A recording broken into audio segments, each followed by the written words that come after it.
Nesta lição, aprenderemos que mesmo as ações mais nobres, como ajudar os necessitados, podem ser corrompidas por motivações egoístas. Embora os discípulos de Jesus devam ser vistos praticando boas obras, eles não devem praticar boas obras com o objetivo de serem vistos. Há muita coisa para se falar aqui. Vamos juntos aprender a palavra de Deus.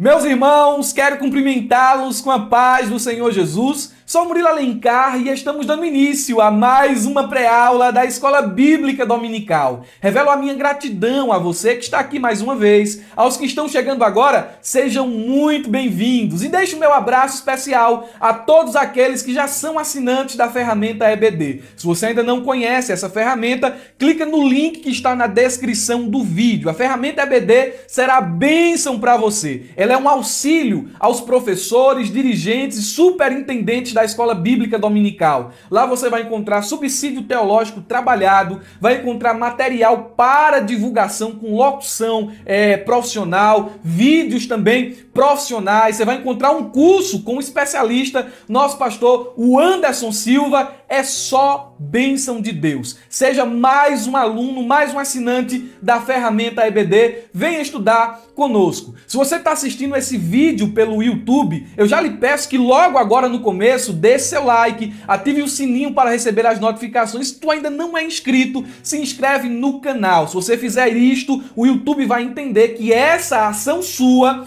denota que esse conteúdo é relevante e automaticamente vai passar a indicar esse vídeo a mais pessoas. Fazendo isso, você estará abrindo a jaula. A aula de hoje é a lição de número 8, datada do dia 22 de maio de 2022, e o assunto é sendo verdadeiros. É um momento de transição. Estamos deixando o capítulo de número 5 e agora iniciaremos a exposição e o estudo do capítulo de número 6 do Evangelho de Mateus. E sem mais delongas, o nosso texto áureo nos diz assim: Bem-aventurado o homem a quem o Senhor não imputa maldade e cujo espírito não há engano. Eu separei aqui algumas traduções para fazermos uma comparação do texto áureo e sempre fazemos isso porque amplia o nosso conhecimento acerca do texto. A primeira tradução é a NVT, uma tradução dinâmica, que diz: sim,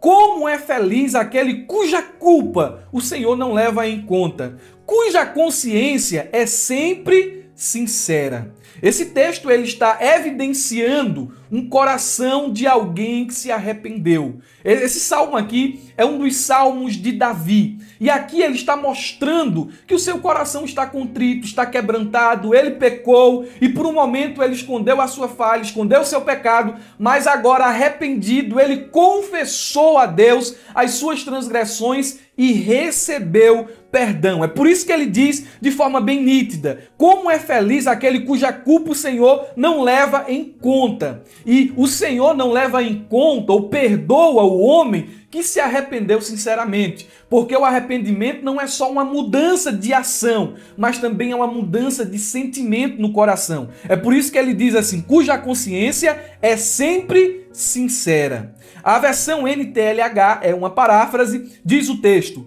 feliz aquele que o Senhor Deus não acusa de fazer coisas más. E olha que expressão interessante. E que não age com falsidade. Porque o homem pode maquiar as suas ações, a falsidade de seu coração com boas ações. Mas Deus, ele sonda os nossos corações. E há alguns pontos aqui que já podemos estabelecer dentro do texto áureo que tem relação com o assunto da lição. Lembre que o título da lição é Sendo Verdadeiros. E a imagem que aparece nas lições, seja professor, seja de aluno, é um homem segurando uma máscara na mão. As máscaras devem cair. Devemos ser sinceros diante de Deus. Isto é, não usar máscaras, não adquirir um personagem, mas sermos verdadeiros. E alguns pontos aqui podemos destacar. Primeiro, não adianta o homem usar máscaras diante de Deus, pois ele conhece o que está no coração. Você pode maquiar o exterior, mas o interior é visto por Deus. A Bíblia diz em 1 Samuel capítulo 16, versículo 7, versão NVT: o Senhor, porém, disse a Samuel: Não julgue pela aparência e nem pela altura, pois eu rejeitei. E aqui eu já aprendo que por mais que o homem se aproxime de Deus, no caso de Samuel, por mais que o homem tenha intimidade com Deus, ele continua sendo homem. E ele muitas vezes continua errando em seus discernimentos. Mas o Senhor aparece a Samuel, não deixa enganado, diz assim, você está olhando a aparência, você está olhando a altura, a estatura, mas eu estou vendo o coração. O Senhor não vê as coisas como o ser humano as vê. As pessoas julgam pela aparência exterior, mas o Senhor olha para o coração. Ele sonda o nosso coração. Em segundo lugar, não adianta encobrir os pensamentos e as motivações pecaminosas com boas ações, porque Deus ele sonda a mente humana. Em todas as situações, devemos ser verdadeiros. E há um ditado popular que diz que a verdade cabe em todo lugar. A Bíblia diz no Salmo 139, verso 1 ao 4 o seguinte: Ó Senhor, Tu examinas meu coração e conhece tudo ao meu respeito. Você pensa que não, mas Deus sabe tudo ao teu respeito. Deus te conhece melhor do que você mesmo. Ele sabe quantos cabelos tem na sua cabeça. Deus, ele sabe quando você se levanta, quando você se senta. É o que o salmista, ele diz aqui. Sabes quando me sento e quando me levanto. Mesmo de longe, conhece os meus pensamentos. Tu me vês quando viajo e quando descanso. Sabes tudo o que faço. Ele sabe de tudo. E é por isso que nós devemos ser verdadeiros em todas as circunstâncias. O salmista conclui dizendo: antes mesmo de eu falar, Senhor, sabes o que eu vou dizer. Então ele sonda a nossa mente e conhece os nossos pensamentos e sabe quando nós agimos com falsidade, quando falamos com segundas intenções e quando praticamos boas ações com motivações erradas. Deus conhece tudo. Precisamos ser verdadeiros. E em terceiro lugar, já quero destacar aqui que a hipocrisia e a falsidade estão associadas a uma consciência morta, e não a uma consciência sincera, não a um espírito em que não há engano. A hipocrisia, ela também está associada a atitudes reprováveis.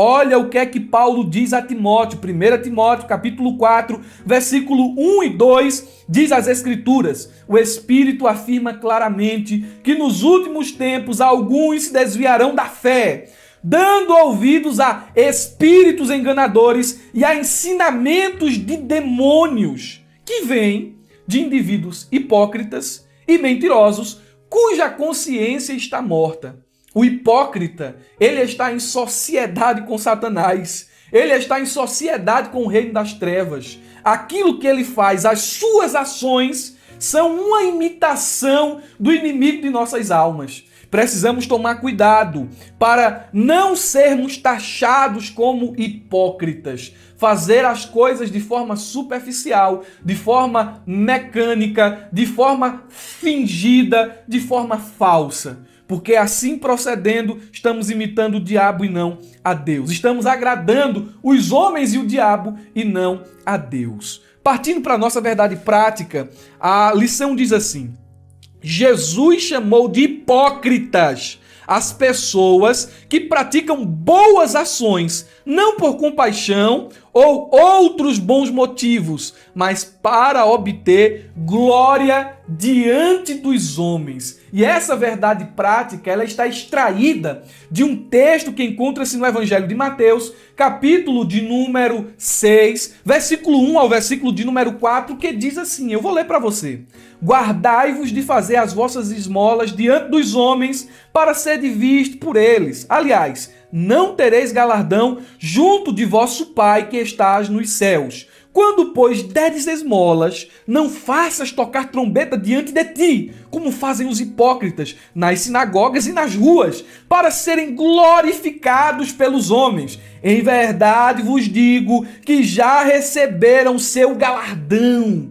Mas quando tu deres esmola, não saiba a tua mão esquerda o que faz a tua direita, para que a tua esmola seja dada ocultamente. Teu Pai que vem em secreto te recompensará publicamente. Meu Deus do céu, vamos aprender muito da parte de Deus nesta lição. E eu quero aqui trazer algumas palavras que alguns escritores conhecidos e renomados falaram a respeito dessa passagem bíblica. O Donald Arthur Carson, ou J. Carson, ele escreveu o seguinte sobre Mateus capítulo 6, versículo do 1 ao 4. Nós, seres humanos, somos muito estranhos. Ouvimos preceitos morais sublimes e vislumbramos um pouquinho apenas da verdadeira beleza da perfeita santidade. Mas depois degradamos essa visão, sonhando acordados com a boa opinião que os outros teriam de nós se fôssemos assim. A exigência de perfeição genuína se perde no objetivo menor de exibir piedade exterior. O objetivo de agradar ao Pai é trocado por seu primo nanico, agradar seres humanos. Parece até, quanto maior a exigência de santidade, maior a chance de hipocrisia. Meu Deus, nos ajude. Spurgeon, escrevendo também algumas palavras sobre Mateus capítulo 6, versículo do 1 ao 4, disse assim, ele faz meio que um resumo dessa passagem.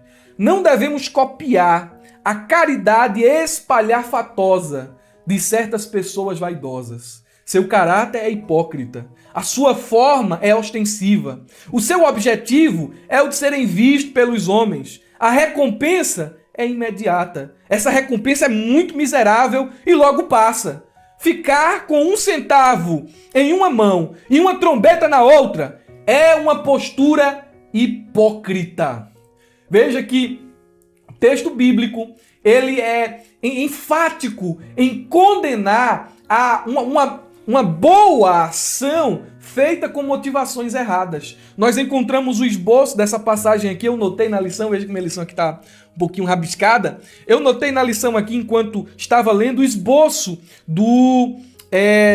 da leitura bíblica em classe. Dentro do subsídio que nós disponibilizamos na plataforma, na ferramenta EBD, você vai encontrar um esboço mais detalhado e também vai encontrar um fluxograma da leitura bíblica em classe. Dentro do subsídio que disponibilizamos aqui gratuitamente, o link também está na descrição do vídeo, onde você pode baixar, não tem um fluxograma, né? Mas se você for assinante da ferramenta EBD, você vai pegar esse subsídio mais completo. Mas vamos lá. Eu separei aqui que esses 4 versículos podem ser divididos em 3 pontos. Primeiro, os discípulos do rei não devem praticar a caridade com a finalidade de serem elogiados pelos homens. Segundo, aqueles que ignoram a advertência de Jesus conseguem o que querem, o elogio dos homens. Só que eles não conseguem mais nada além disso. Eles só conseguirão o elogio dos homens. E em terceiro lugar, como os discípulos devem praticar a justiça do reino. É o esboço sintético desta passagem. Temos 3 tópicos aqui. O primeiro deles, o ato de dar esmolas e a hipocrisia. O segundo, auxiliando o próximo sem alarde. E o terceiro, Deus contempla o bem que nós realizamos. E eu quero iniciar aqui já explicando o versículo 1 e o versículo de número 2 do Evangelho conforme escreveu Mateus. Como dissemos na introdução desta lição, nós chegamos a um momento de transição, pois deixamos o capítulo 5 do Evangelho de Mateus para trás e agora seguimos adiante na exposição do capítulo de número 6. E um detalhe não pode passar desapercebido. Jesus ele diz que a nossa justiça deve exceder a dos escribas e fariseus. Se você ler a sua Bíblia no Evangelho de Mateus, capítulo de número 5, versículo 20, Jesus ele postula essa afirmativa de forma muito categórica. Olha, se a justiça de vocês não excederem a dos escribas e fariseus, vocês não vão entrar no reino. Porque eles ficam de fora e às vezes até com as suas tradições, com as suas interpretações limitadas e erradas, eles impedem de outros entrarem. Então a justiça deve exceder a deles. E para reforçar tal declaração, Jesus apresentou 6 exemplos importantes que nós já estudamos até aqui. E esses exemplos, eles evidenciam uma justiça moral. Eles falam do espírito da lei, do real alcance daquilo que está registrado no Antigo Testamento. Jesus trouxe aqui o exemplo do homicídio, Mateus capítulo 5, versículo 21 a 26, o exemplo do adultério, Mateus capítulo 5, versículo 27 ao 30. Jesus falou sobre o divórcio, Mateus capítulo 5, versículo 31 ao 32, falou sobre os juramentos, Mateus capítulo 5, versículo 33 ao 37, sobre a vingança, versículo 38 ao 42, e sobre o amor aos inimigos, versículo 43 ao 48. No capítulo 6 do Evangelho de Mateus, quando você for ler a sua Bíblia, os exemplos eles continuam, mas Jesus ele faz uma mudança proposital. O Senhor ele passa a falar de algo mais prático e começa a apresentar exemplos que expõem a justiça religiosa. Isto é, a esmola, a oração e o jejum, que são disciplinas espirituais, que faziam parte da vida dentro da religião, da tradição do judaísmo e também fazem parte, indubitavelmente, dentro da vida de todo verdadeiro cristão. Só que nós olhamos para essas disciplinas espirituais, para essas práticas da verdadeira religião, não como os escribas e fariseus, mas como Jesus as apresentou em sua palavra. Orlando Boyer, ele diz o seguinte: depois de alertar seus discípulos contra as doutrinas e opiniões erradas dos escribas e fariseus, Cristo passa a acautelá-los quanto às suas obras corruptas. Há alguns pontos aqui que nós precisamos estabelecer. Primeiro, eu quero definir o que significa hipocrisia, porque é uma palavra muito forte dentro dessa passagem. O texto começa dizendo assim: guardai-vos de fazer a vossa esmola diante dos homens. Olha o que é que diz a versão NVI. Tenham cuidado de não praticar suas obras de justiça diante dos outros. E Jesus ele vai explicar por quê. Porque a gente precisa se guardar, porque a gente precisa estar alerta, vigiar, ter cuidado. Ele diz assim: para ser visto por eles. Aliás, não terei galardão junto de vosso Pai que está nos céus. Jesus está denunciando uma atitude hipócrita de alguém que quer se autopromover, de alguém que quer se apresentar como espiritual por meio de boas obras. E já vale destacar aqui que nós praticamos boas obras não para sermos salvos. Os cristãos, em geral, o cristão verdadeiro, ele pratica boas obras porque é salvo e não para ser salvo, até porque não somos salvos pelas obras. Nós somos salvos pela graça de Deus, por meio da fé. A fé é o instrumento pelo qual nós alcançamos e abraçamos, tomamos posse dessa graça. Do contrário, ou pelo contrário, os escribas e fariseus, eles tinham uma religião chula, me desculpem a palavra, né? Mas eles tinham uma religião fofa, uma religião superficial. Eles praticavam boas obras, mas só praticavam boas obras, não tinham a intenção de agradar a Deus. E por isso muitos deles eram vazios, não sentiam salvação. Se os irmãos lembram aqui do exemplo, não está no esboço, mas se os irmãos aqui lembram do exemplo do jovem rico, quando ele chegou para Jesus e disse assim: bom mestre, o que eu hei de fazer para herdar a vida eterna? Ele não sentia salvação. Ele não sentia que era salvo. Aí Jesus parece condicionar a salvação à prática da lei, ou à prática de obras. Mas Jesus tinha uma intenção ali. Você conhece os mandamentos? E o jovem respondeu: eu conheço todos, e os pratico desde a minha mais tenra idade. Mas o que fica subentendido ali é que o jovem disse assim: eu faço tudo isso aí, mas não sinto que sou salvo. Porque a salvação não é pela prática de obras ou pela obediência de algum estatuto, é pela graça. E agora, alcançados pela graça, nós somos capacitados a obedecer verdadeiramente. Aí o jovem estava dizendo ali: eu faço tudo isso, mas não sinto salvação. Com aquela situação, Jesus estava mostrando para os presentes ali, saduceus, sacerdotes, mestre da lei, escriba, fariseu. Jesus estava mostrando: está vendo esse jovem aqui? Ele é um exemplo da maioria de vocês. Vocês se apegam às boas práticas, mas lá no fundo, vocês são vazios. Então a salvação é pela graça. Mas alguns pontos aqui precisamos destacar é justamente a definição do que é hipocrisia. A lição ela traz uma definição de hipocrisia. Eu quero complementar a definição da lição, que diz que hipocrisia é o ato de fingir o que não é, ou não sente, ou não crê. Hipocrisia é falsidade. Quando Jesus ele denuncia essa prática fingida dos escribas e fariseus, Jesus estava denunciando as ações de um homem cujo coração é hipócrita, cujos sentimentos que modulam as suas ações são pecaminosos. Hipocrisia é a manifestação de fingidas virtudes, sentimentos bons, devoção religiosa, opinião, é fingir essas coisas, é falsidade. O dicionário teológico do pastor Cláudio Nor de Andrade, ele traz aqui a raiz de hipocrisia, tanto no hebraico como do grego. E ele diz que o hipócrita é um ator. Hipocrisia é simulação, é fingimento. E ele prossegue dizendo, o termo é oriundo da atuação dos atores gregos que no palco representavam papéis, atitudes e gestos que não eram seus. Daí o termo passou a designar os que agem com fingimento e falsidade. Os religiosos da época de Jesus profanavam as práticas religiosas, transformando-a em peça de teatro, chegando ao cúmulo de atrair as multidões que aplaudiam o espetáculo de uma devoção fingida.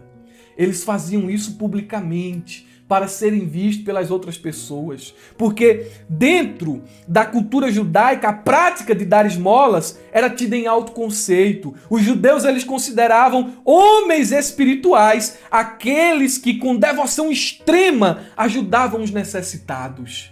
Quando alguém ia trazer uma oferta ao templo, ele fazia sinal de fazer um alarde, mostrar que estava ofertando. Quando alguém ajudava um necessitado, veja a linguagem figurada, ele tocava uma trombeta. Olha, eu estou ajudando esse homem. Eu estou aqui ajudando um pobre necessitado. Para que as outras pessoas olhassem e dissessem assim, como é espiritual aquele homem ali. Como é devoto a Deus e amante do próximo aquele homem ali. E eles se deleitavam em receber o elogio das demais pessoas. Alguns comentaristas, eles chegam a levantar a hipótese de que tocar trombeta tinha não só um sentido figurado, mas também um sentido real. Quando as trombetas tocavam no templo, convocando as pessoas a contribuírem para alguma urgência, muitos saduceus, muitos fariseus e escribas saíam correndo com grande pressa para chegarem lá no templo e contribuir. E as pessoas viam eles correndo apressadamente no meio da rua e diziam, lá vai um homem espiritual. Outros chegam a dizer que havia imagens de trombetas na caixa do ofertório, ou que o recipiente onde se colocava as ofertas parecia ter um formato de trombeta. São algumas suposições, mas verdade é que eles gostavam de se apresentar às demais pessoas. Porque eles faziam isso, não secretamente, mas faziam no templo, faziam nas sinagogas e, pasmem, eles faziam até no meio da rua. Meu Deus! E a palavra da esmola, ela tem um sentido muito pejorativo nos dias de hoje, né? Da esmola está associada à humilhação, alguém que recebe esmola, que recebe um resto, que tem esse sentido. Mas dar esmola, dentro do contexto bíblico, significa ou se refere a qualquer ato de misericórdia, a piedade. Então, o dar esmolas é uma ação muito nobre dentro da Bíblia. É se colocar no lugar do necessitado, é ter compaixão daquele que está passando por privação. Só que alguns pontos precisam ser destacados aqui. Eu gosto quando eu destaco esses pontos porque acredito que os irmãos compreendem melhor a lição. E esses pontos aqui, eles têm a finalidade de justamente que venhamos a entender por que Jesus está censurando os escribas e fariseus. Se dar esmolas era uma atitude tão nobre, por que Jesus está censurando essa atitude? Primeiro, é bom destacar que a doação de esmolas tinha sido levada a extremos absurdos pela tradição rabínica. Olha como os judeus, alguns, passaram a entender e a interpretar o ato de dar esmolas. Eles parece que conheciam muito bem essa literatura apócrifa de Tobias, que é ali do período intertestamentário. Tobias, capítulo de número 12, versículo 8 ao 9, esse livro não está na Bíblia cristã. Ele faz parte até da Bíblia católica, ele foi acrescentado ali por volta do ano 1500. São livros apócrifos que foram acrescentados à Bíblia da Igreja Romana. Esses livros são apócrifos, não são considerados canônicos, não são considerados inspirados por Deus. Mas os judeus, eles tinham acesso a essa literatura. E olha o que diz Tobias, capítulo 12, versículo 8 e 9. Boa coisa é a oração, acompanhada de jejum, e a esmola é preferível aos tesouros de ouro escondidos. Olha que coisa boa a esmola, né? Porque a esmola livra da morte.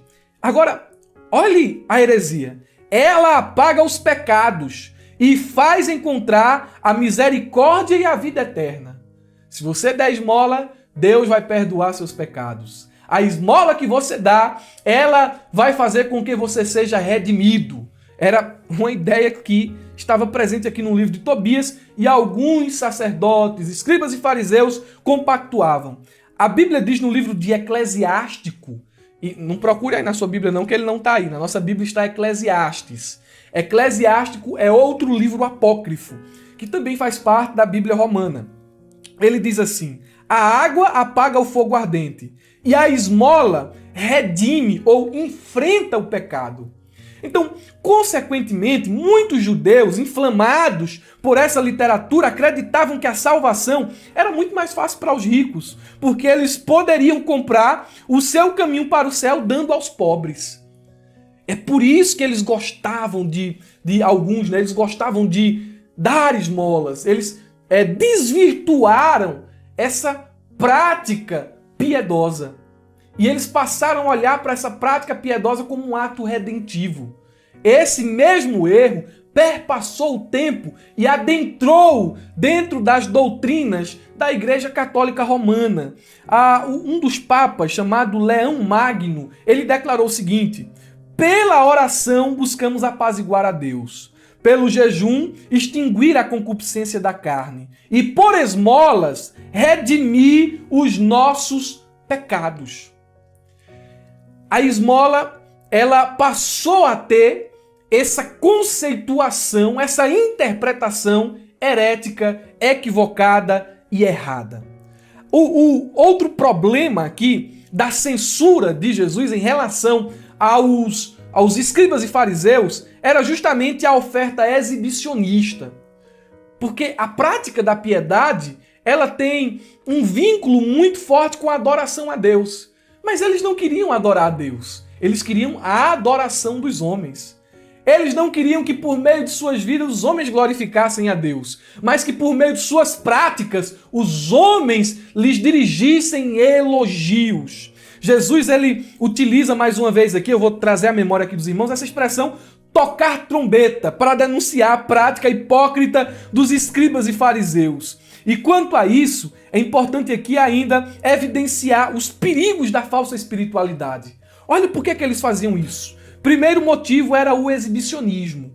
A Bíblia diz, de forma bem clara, em Mateus capítulo 1, versículo 6, eles faziam isso para serem vistos pelos homens. E o termo aqui hipócrita, conforme já vimos, refere-se àquela pessoa que faz boas obras só por aparência e não por compaixão. Era uma prática piedosa exibicionista. Em segundo lugar, eles faziam por vanglória, para serem honrados pelos homens. É o que diz Mateus capítulo de número 6, versículo 2. E o ensino aqui fica claro que os súditos do rei não devem realizar boas obras para a glória pessoal, e sim para que glorifiquem o Pai Celeste. E em terceiro lugar, eles faziam isso por uma recompensa puramente terrena, para receber galardão dos homens. É o que diz Mateus, capítulo 6, versículo de número 2. E aqui eu já quero trazer alguns pontos de reflexão que são muito úteis para você, professor, meditar. E para a sua classe, depois de a palavra cortar o seu coração, cortar também o coração de seus alunos. Primeiro ponto de reflexão. Os fariseus amavam a glória dos homens mais do que a glória de Deus. E será que essa também não é a nossa falha?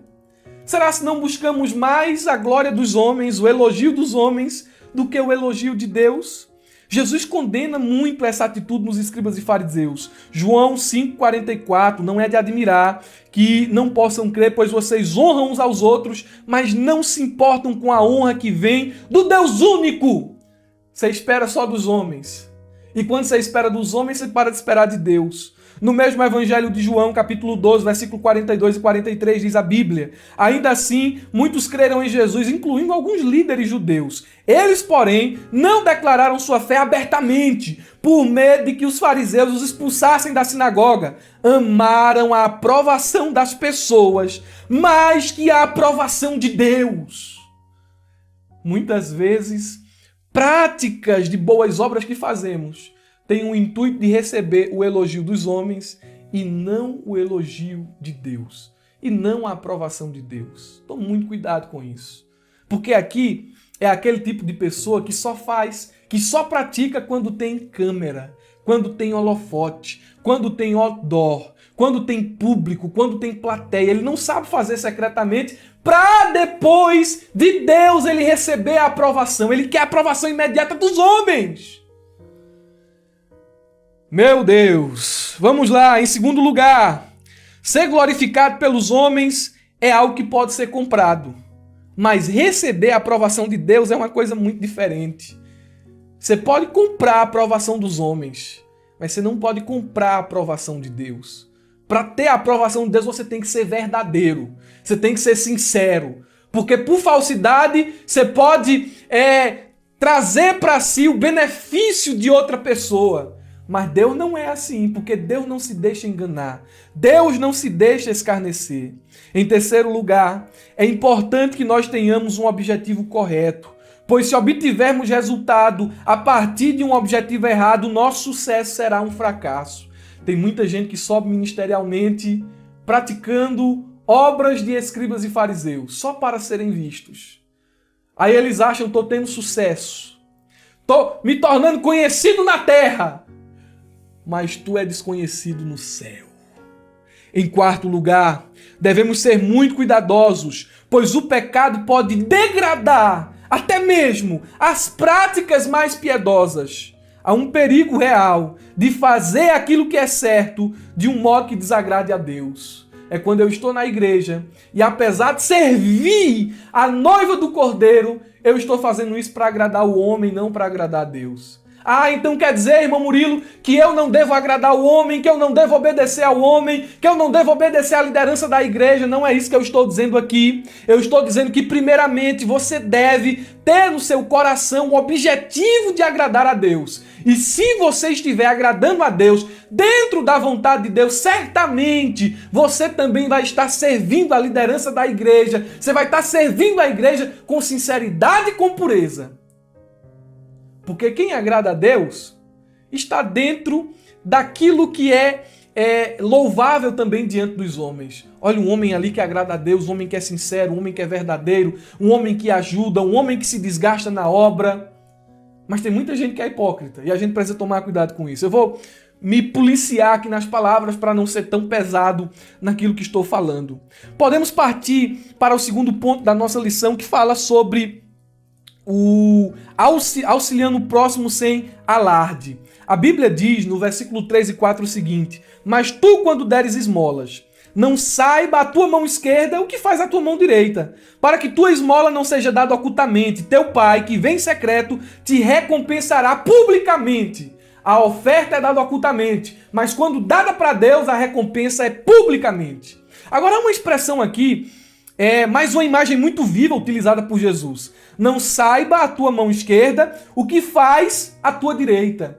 O que é que Jesus está querendo dizer com isso? Ele está querendo dizer que nós devemos tomar muito cuidado, não só para tocar trombeta diante dos homens, mas para não ter uma autoexaltação. Para dentro do coração a gente não ficar dizendo assim, como eu sou uma pessoa boa, como eu mereço a aprovação de Deus. É a atitude do fariseu, né? Olha, eu não sou como os demais homens. Eu jejuo, eu oro, eu faço isso, eu faço aquilo outro. Você se recomenda diante de Deus, porque eu sou uma pessoa boa. Jesus está dizendo, tome cuidado para que a tua mão esquerda não saiba o que faz a tua mão direita. Tome cuidado para não nutrir no seu coração pensamentos de autoglorificação. Nós devemos praticar o ato de misericórdia, de ajudar os necessitados. Olha o que Jesus diz: quando tu deres, não é se você quiser dar. Jesus tinha em mente que os seus discípulos praticariam o ato de dar esmolas.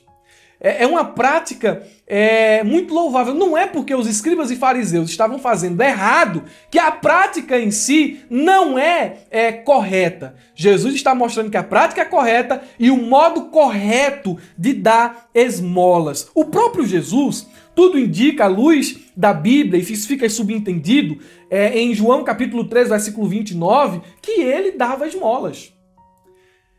Olha o que diz o texto.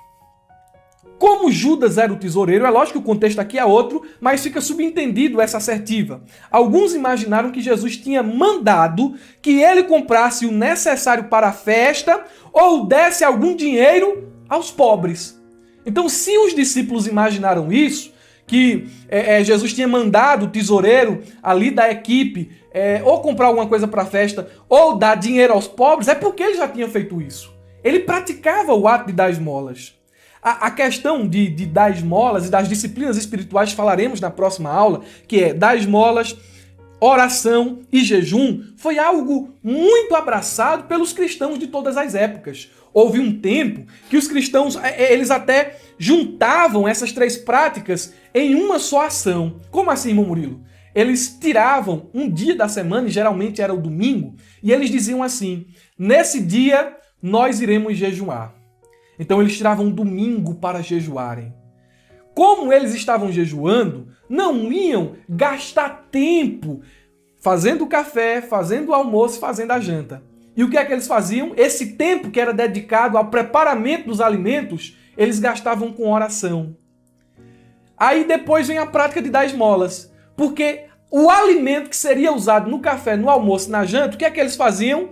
Eles davam a alguém necessitado. E eles conseguiam unir essas três práticas em uma única ação: jejuar, orar e dar esmolas. É algo que faz parte da vida do verdadeiro cristão. E nós devemos entender, à luz do texto, mais uma verdade que diz assim: e teu Pai que vem em secreto te recompensará publicamente.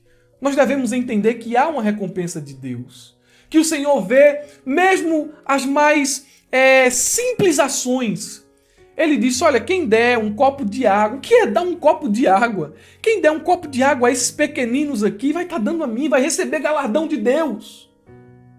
A Bíblia diz que ele não é injusto. Deus está vendo o seu esforço. Deus está vendo o sacrifício que você faz para servir. Deus está vendo como você investe o seu dinheiro, como você tem o desejo de se preparar, como você investe o seu tempo, como às vezes você se priva de certas reuniões, de certos lazeres para fazer a obra. São pequenas ações que o Senhor está vendo. E há uma recompensa. A Bíblia diz em Apocalipse 22, capítulo 12: eis que cedo venho e o meu galardão está comigo para dar a cada um segundo a sua obra. Há um galardão de Deus. E eu quero chamar sua atenção aqui para mais alguns pontos de reflexão. Pelo menos 3. Você precisa estar alerta. Olha só. Você fica chateado quando contribui para a realização de uma festividade e o organizador não cita seu nome no microfone? Você fica zangado a ponto de não querer mais contribuir por se sentir frustrado? Se você fica assim, e eu creio que você fica, a pergunta é: o que você fez? Foi para Deus ou para o homem? Meu Deus! Meu Deus do céu! Segundo, Cuidado para não expor famílias e pessoas nas redes sociais com o objetivo de alavancar a própria imagem. Isso acontece muito quando cestas básicas são distribuídas. Deus é juiz das ações e do coração. Tem muita gente que quando vai ajudar uma pessoa tem que tirar uma selfie, tem que tirar uma foto. Aí até dizem assim, mas isso é para incentivar outras pessoas a fazerem. É uma prestação de contas. E a pergunta que fica é, será se isso é verdade? Meu conselho é que você tenha muito cuidado com isso. A igreja, quanto instituição, ela deve mostrar que as doações que arrecadou estão sendo distribuídas. Mas doações pessoais, cheguei aqui na casa do irmão, tô dando aqui um dinheiro para ele comprar o gás. Tô aqui pagando a conta de luz do irmão, tá vendo aqui, Devemos tomar muito cuidado com isso. Na conclusão, a gente vai saber por quê. E em terceiro lugar, nós precisamos entender que a recompensa dos homens é passageira, mas a recompensa de Deus é eterna. Jesus disse que os escribas e fariseus só receberam os elogios e nada mais. Mas aqueles que entregam secretamente e o Pai que vê secretamente enxerga no coração uma ação sincera, Ele recompensa publicamente. E eu quero concluir a lição aqui falando sobre o terceiro ponto, que diz: Deus contempla o bem que fazemos. E eu quero dizer que a doação, ela faz parte do ciclo da bênção de Deus. Deus abençoa aquele que dá com alegria. E aqui não é, eu ia citar o nome aqui de duas igrejas, mas aqui não é igreja neopentecostal, não é ensinamento que aquele ensinamento, coloque aqui o trízimo, coloque aqui não sei o que no altar, o seu carro, não é esse tipo de ensinamento. Mas a Bíblia fala que Deus abençoa aquele que oferta com alegria. Note os textos, Deuteronômio 16:10, Provérbios 11:25, Filipenses capítulo 4, versículo 15 ao 20, 2 Coríntios capítulo 9, versículo do 1 ao 15. São textos do Antigo e do Novo Testamento. E olha aqui alguns princípios, vou citar rapidamente aqui 7. Ao dar de coração, estamos investindo com Deus. Deem e receberão. Suas dádivas lhe retornará em boa medida, compactada, sacudida para caber mais, transbordante e derramadas sobre vocês. O padrão de medida que adotarem será usado para medi-los. Lucas 6,38.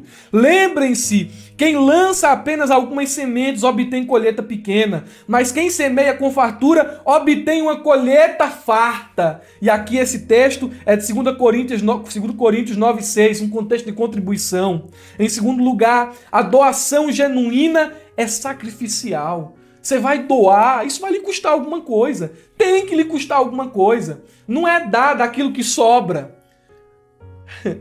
O sacrifício tem que lhe custar alguma coisa. Aliás, a doação deve lhe custar alguma coisa. A Bíblia diz esse princípio em 2 Samuel, versículo 24, versículo 18 ao 25, eu não vou ler, mas você pode ler. Davi disse assim: eu não vou ofertar ao Senhor um sacrifício que não me custou nada.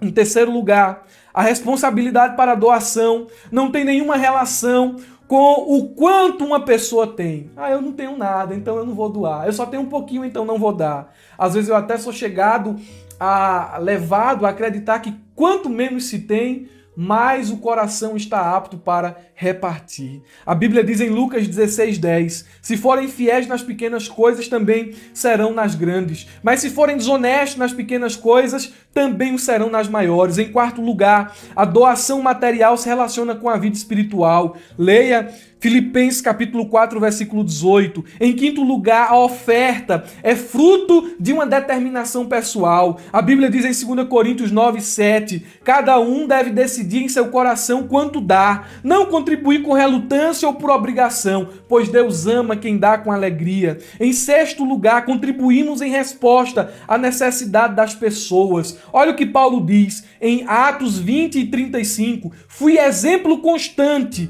de como podemos, com trabalho árduo, ajudar os necessitados. Lembrando as palavras de Jesus, a bênção maior em dar do que receber. Em sétimo lugar, a prática da oferta é um indicativo que o amor de Deus foi derramado em nossos corações. 1 de João 3,17. Ora, aquele que possui recursos deste mundo e vir o seu irmão padecer necessidade e fechar-lhe o coração, como pode permanecer nele o amor de Deus? Glória a Deus. Precisamos dar esmolas.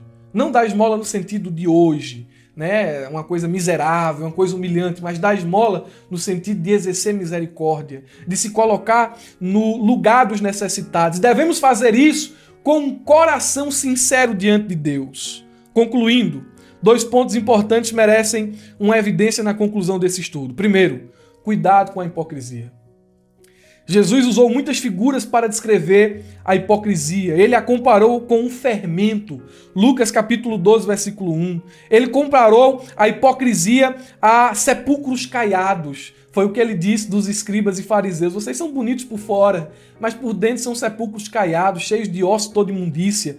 Mateus 23, 27. Jesus também falou de túmulos escondidos, onde as pessoas passam por cima e não sabem que por baixo há uma podridão. Lucas 11, 44. Jesus compara a hipocrisia ao joio no meio do trigo. Mateus 13, 25. E a lobos em peles de cordeiro. Mateus capítulo 7, versículo de número 15. Em último lugar, a hipocrisia é uma arma usada pelo diabo. Uma das maneiras mais comuns e eficazes de Satanás minar o poder da igreja é através da hipocrisia. Glória a Deus. Glória a Deus. Como ele é misericordioso. Que apesar de muitas vezes agimos hipocritamente, ele vem com amor nos advertir. Nós precisamos da graça de Deus para termos um coração sincero, uma consciência purificada. Nós precisamos da bênção de Deus em nossas vidas e ela só virá sem medida quando o nosso objetivo maior for agradá-lo de todo o coração. E professor, eu quero lhe dizer, busque agradar a Deus. Busque servi-lo com sinceridade.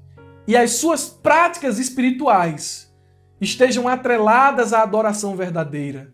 O ato da misericórdia, o ato da oração e o ato do jejum deve ter o objetivo de glorificar a Deus e não trazer para si o elogio dos homens. Eu espero sinceramente que essa aula tenha abençoado sua vida.